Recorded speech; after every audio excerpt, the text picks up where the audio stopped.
Israeli Prime Minister Benjamin Netanyahu was indicted on corruption charges Jan.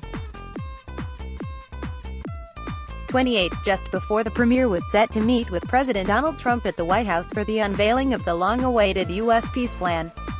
Israeli Attorney General Avichai Mendelblit filed the indictment against Netanyahu in 3 cases involving corruption, breach of trust and fraud.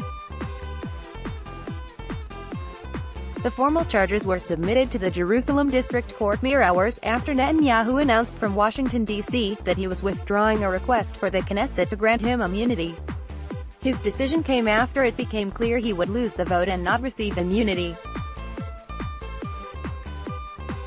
The move launches the process for a trial against the leader that will likely start in a few weeks, shortly before or after the March legislative elections.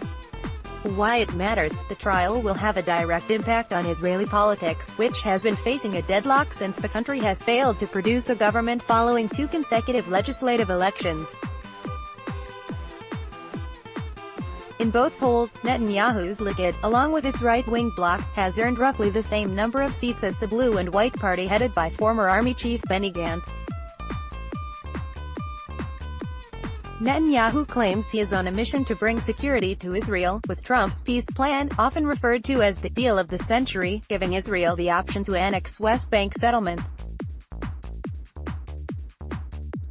That plan is his proof of the need to establish a unity government that will be able to approve the deal with a wide majority.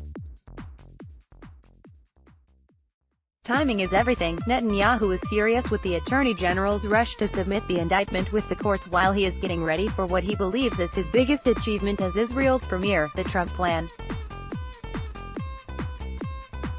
The latter is considered the best deal ever offered to Israel by any American president. The timetable is now in the hands of the court, and the big question will be if the trial will formally start before the elections.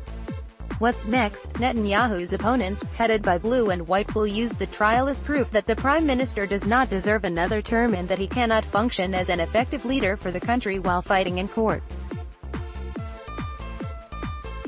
Netanyahu and the Likud, meanwhile, will claim that the indictment is a political step by a corrupt judicial system, a claim popular among Netanyahu's right-wing supporters.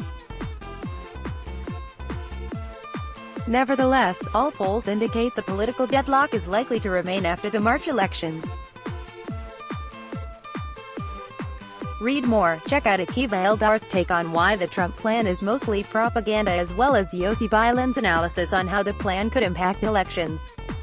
Let's block ads. Why?